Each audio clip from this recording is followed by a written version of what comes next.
Hello friends, this is Sonu. Welcome back to my YouTube channel Market Easy है. Today we will discuss about the foreign portfolio investor. Friends आपने नाम तो सुना होगा foreign portfolio investor. ये काफ़ी trending है इन दिनों में because of the foreign portfolio investor Indian securities market से मनी पुल कर रहे हैं वापस. जो उन्होंने मनी लगाई थी फॉर शॉर्ट टर्म पर्पज़ वो वापस उसे निकाल रहे हैं, जिसके कारण हमारा मार्केट डाउन ट्रेंडिंग में चल रहा है. सो आज हम इसे समझेंगे very easy and simple way में. So let's start. Foreign portfolio investor, जैसे कि नाम से पता चल रहा है कि foreign portfolio investor means foreign investor जो इंडियन सिक्योरिटीज़ मार्केट में इन्वेस्टमेंट करता है according to the SEBI regulations, उसे हम फॉरेन पोर्टफोलियो इन्वेस्टर बोलते हैं. मीन्स है फॉरेन इन्वेस्टर जब वो Indian securities market, Indian equities, listed companies की सिक्योरिटीज़ में इन्वेस्टमेंट करना चाहता है तो उसे सेबी से रजिस्ट्रेशन लेना पड़ता है according to the SEBI regulation and RBI guidelines. So वह खुद को as a foreign portfolio investor registered करके वह इंडियन सिक्योरिटीज़ मार्केट में एंटर कर सकता है और इन्वेस्टमेंट एंड ट्रेडिंग कर सकता है.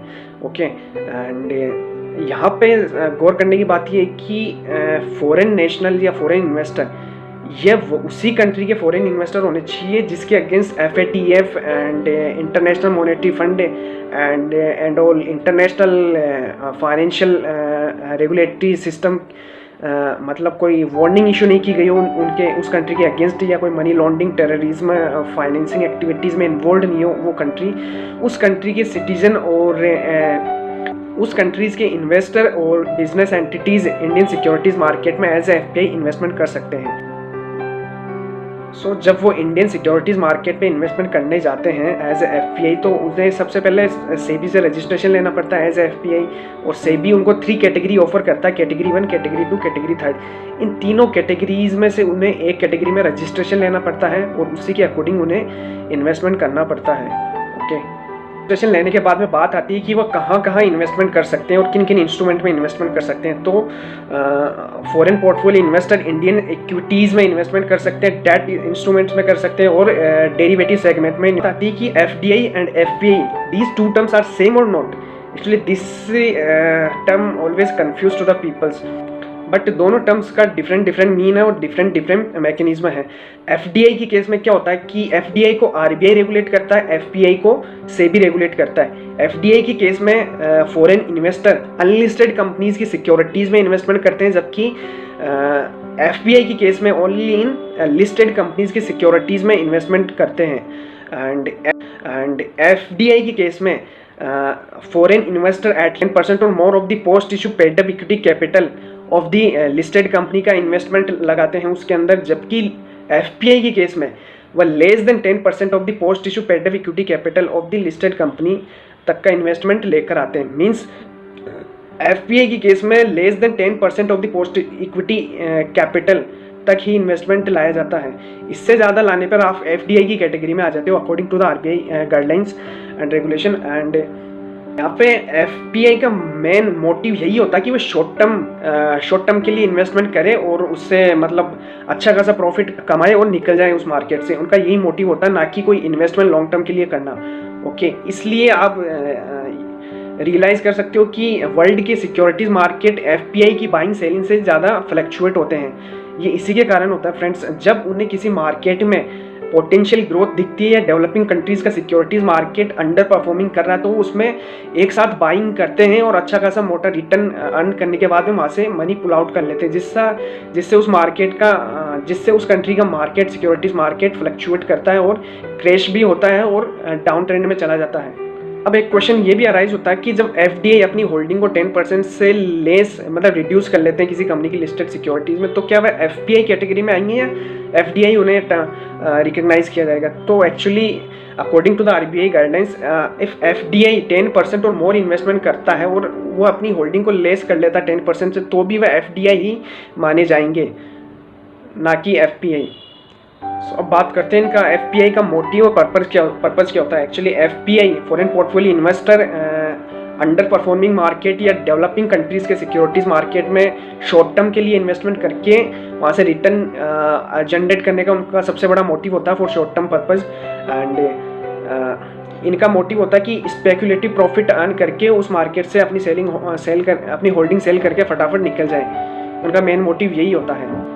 अब बात करते हैं एफपीआई के आने से किसी कंट्री को कैसे बेनिफिट होता है। एक्चुअली जब कोई डेवलपिंग कंट्रीज़ के मार्केट में जब एफपीआई इन्वेस्टमेंट करते हैं तो उस कंट्री का सिक्योरिटीज़ मार्केट में अच्छी खासी ग्रोथ देखने को मिलती है और वो अदर वर्ल्ड इन्वेस्टर को अट्रैक्ट करते हैं to make the investment in that country.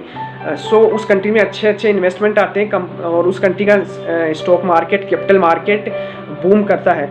और इससे अदर बेनिफिट ये भी होता है, उस डेवलपिंग कंट्रीज़ के कंपनीज़ आसानी से फंड रेज कर सकती है from the capital market, because FPI उस कंपनी में इन्वेस्टमेंट करेंगे और अच्छी खासी मोटी रकम उस कंपनी में लगाएंगे, buying the security of listed companies. So company easily fund raise कर सकती है। उस कंट्री की बड़ी बड़ी कंपनियों की अच्छी खासी वैल्यू इंक्रीज होती है, मार्केट कैप बढ़ता है, इससे वह अपने बिजनेस को एक्सपैंड कर सकते हैं। इन सिंपली वी कैन से उस डेवलपिंग कंट्रीज़ की कंपनीज आसानी से अच्छा लार्ज अमाउंट रेज कर सकती है फ्रॉम एफपीआई। और एफपीआई के आने जाने से क्या कंपनीज की सिक्योरिटीज़ में लिक्विडिटी बनी रहती है, मतलब वो ऊपर नीचे होते रहते हैं, फ्लक्चुएट करते रहते हैं, जिससे क्या उस कंपनीज में लिक्विडिटी बनी रहती है। ये एक लिक्विडिटी एक्चुअली होता है क्या, सिक्योरिटीज़ मार्केट का एक हेल्दी टर्म होता है। लिक्विडिटी होने से ही सिक्योरिटीज़ मार्केट में लोग इन्वेस्ट करने को अट्रैक्ट होते हैं। अगर लिक्विडिटी नहीं रही, स्टेबल रहा मार्केट, तो no one will come and will invest in the securities market. अब बात करते हैं एफपीआई से किसी कंट्री को कैसे नुकसान होता है और डिसएडवांटेज क्या है एफपीआई इन्वेस्टमेंट के। एक्चुअली जैसे हम पहले बात कर चुके हैं, एफपीआई शॉर्ट टर्म के लिए इन्वेस्टमेंट करते हैं फॉर स्पेकुलेटिव प्रॉफिट। ओके, जब किसी कंट्री की इकोनॉमिक डाटा अच्छे आते हैं तो तब इन्वेस्टमेंट बढ़ता है, लेकिन जब उन्हें ऐसा पता चलता है कि इस कंपनी का डेटा वीक आने वाला है, इकोनॉमिक डाउन हो रही है, जीडीपी रेट कम हो रही है and production GDP data negative में आने का चांस है या कम होने के चांस है, तो वो अचानक से फंड पुल कर लेते हैं मार्केट में। इससे क्या मार्केट इफेक्ट होता है, मार्केट क्रैश होने के चांस होते हैं, जिससे रिटेलर्स को काफ़ी नुकसान होता है। एंड अगर उन्हें लगता है कि किसी अदर कंट्री, डेवलपिंग कंट्री में वो अच्छा खासा इस कंट्री से ज़्यादा रिटर्न अर्न कर सकते हैं, तो वो क्विकली एग्जिट हो जाते हैं, जिससे कि सडनली मार्केट फॉल होता है, तो इन्वेस्टर्स को समझने का मौका ही नहीं मिलता कि हुआ क्या है। और as you know that foreign portfolio investor जब मनी पुल करते हैं और जब फंड फ्लो जब वे मनी पुल करते हैं सिक्योरिटीज़ मार्केट से, और जब फॉरेन एक्सचेंज आउटफ्लो होता है from the one country to another country, जब आप फॉरेन एक्सचेंज बाहर लेके जाते हैं, तो इससे क्या हमारा इंडियन नेशनल रुपीज़ डेप्रिशिएट होती है, जिसके उससे वैल्यू गिरती है। मतलब फॉरेन एक्सचेंज भी बाहर जाता है, रुपीज़ की वैल्यू भी गिरती है अगर सडनली मनी पुल करते हो आप। और जब सभी एफपीआई अचानक से किसी कंट्री के stock market, securities market, capital market से मनी निकालना स्टार्ट कर देते हैं, लाइक प्रॉफिट बुकिंग स्टार्ट करना, या कोई उन्हें लगता है क्राइसिस आने वाला, इकोनॉमिक क्राइसिस आने वाला, रिसेशन, तो मनी पुल करते हैं, वो निकालते हैं, तो उस कंट्री की इकोनॉमी डीस्टेबलाइज होने के भी सिचुएशन आ जाती है। तो इस तरीके से ये एक कंट्री के कैपिटल मार्केट को इफेक्ट करते हैं। और एफपीआई का ही बिग रोल होता है किसी कंपनी के कैपिटल मार्केट को डेवलप करना, डेवलपमेंट, और उसको अच्छी खासी ग्रोथ प्रोवाइड करना। तो एज ए स्टूडेंट या कॉमन मैन हम कैसे चेक कर सकते हैं एफपीआई का डेटा? एक्चुअली हम एफपीआई का डेटा 6 या 7 वेबसाइट के थ्रू चेक कर सकते हैं। तो पहली है नेशनल सिक्योरिटी डिपॉजिटरी लिमिटेड, यानी NSDL की वेबसाइट से हम ये डेटा चेक कर सकते हैं। दूसरा CDSL की वेबसाइट से चेक कर सकते हैं। तीसरा RBI की स्टैटिस्टिक्स रिपोर्ट आती है एवरी मंथली, आप उससे भी डेटा चेक कर सकते हो। और हमारे stock exchange NSE BSE daily basis, मतलब ट्रेडिंग आवर्स कंप्लीट होने के बाद में अराउंड 5 PM पे ये एफपीआई आउटफ्लो इनफ्लो का डेटा रिलीज़ करते हैं। तो आप वहाँ से भी ये डेटा चेक कर सकते हो, रियल टाइम डेटा, कि आज एफपीआई ने कितना फंड निकाला, कितना लगाया, उनकी एक्सपेक्टेशन क्या है मार्केट को लेके, मार्केट में उनका व्यू कैसा, बुलिश है या बियरिश है।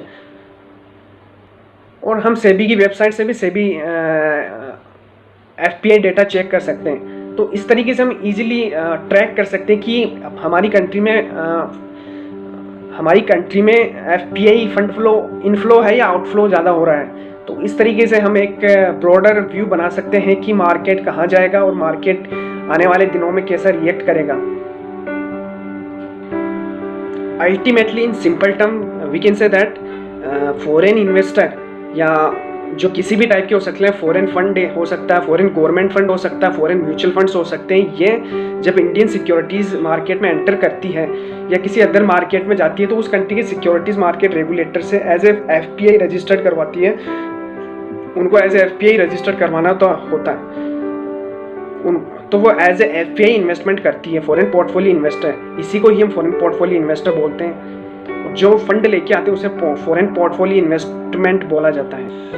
आई होप आपको बेसिक आइडिया लग गया होगा कि अब FPI होते क्या है और ये कैसे इन्वेस्टमेंट करते हैं और ये कैसे अफेक्ट करते हैं एक कंपनी के कैपिटल या सिक्योरिटीज़ मार्केट को। और FPI FDI 2 are different things होती है। Okay, so thank you friends for watching this video and